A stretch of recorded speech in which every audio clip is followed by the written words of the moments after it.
ఈరోజు జరుగుతున్నటువంటి పార్లమెంటు సమావేశాల్లో మహిళా రిజర్వేషన్ బిల్లు, డీలిమిటేషన్కి సంబంధించినటువంటి బిల్లు మీద చర్చలు జరుగుతున్న సందర్భంగా బీజేపీకి సంబంధించినటువంటి పార్లమెంటు సభ్యుడు తేజస్వి సూర్య రెండు రాష్ట్రాల విభజనకు సంబంధించింది బ్రిటిష్ వాళ్ళకంటే దారుణంగా తెలంగాణ, ఆంధ్రప్రదేశ్ను విభజించారు అని చెప్పి దారుణంగా మాట్లాడడం జరిగింది.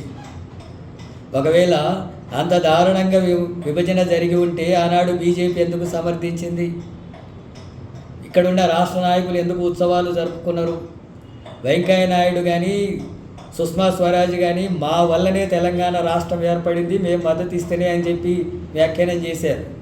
ఇప్పుడేమో ఆ విభజన చేసినటువంటి దాన్నే బ్రిటిష్ వాళ్ళకంటే దారుణంగా చేశారని చెప్పి ఎంపీ మాట్లాడుతున్నాడు.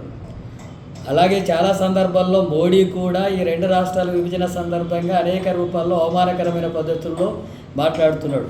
ఈ బీజేపీకి సంబంధించి రెండు నాలుకల ధోరణితో వ్యవహరిస్తుంది. అట్లాగే రెండు రాష్ట్రాల మధ్య మళ్ళీ విద్వేషాలు రెచ్చగొట్టే ప్రయత్నం చేస్తుంది. అట్లాగే డీలిమిటేషన్ మీద మొత్తం ప్రతిపక్ష పార్టీలంతా కూడా వ్యతిరేకిస్తుంటే దాన్ని పక్కదారి పట్టించడానికి ఈ రకమైనటువంటి వ్యాఖ్యానాలు చేస్తున్నారు. మన రాష్ట్రానికి సంబంధించినటువంటి బీజేపీ నాయకులు స్పష్టంగా దీని మీద ప్రకటన చేయాలా.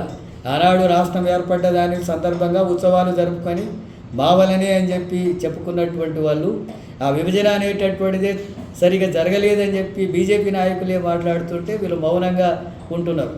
ఈ రకంగా బీజేపీ రెండు నాలుకల ధోరణితో వ్యవహరిస్తూ విద్వేషాలు రెచ్చగొట్టేటటువంటి వైఖరిని సిపిఎం పార్టీ రాష్ట్ర కమిటీ తీవ్రంగా ఖండిస్తుంది, వ్యతిరేకిస్తుంది. ఇప్పటికైనా సరే తేజస్వి సూర్య మాట్లాడినటువంటి విషయాల్ని బీజేపీ కూడా దాని రాష్ట్ర పార్టీ వైఖరి ప్రకటించాలా. ఆయన వ్యాఖ్యల్ని ప్రజలందరూ కూడా ఖండించాల్సినటువంటి అవసరం ఉంది. బీజేపీకి తగిన పద్ధతుల్లో గుణపాఠం చెప్పాలి. ఈ వైఖరి విద్వేషాలు రెచ్చగొట్టేటటువంటి వైఖరి మానుకునేటట్టుగా ప్రజలు దానికి తగిన గుణపాఠం చెప్పాలని చెప్పి ప్రజలకు విజ్ఞప్తి చేస్తున్నారు.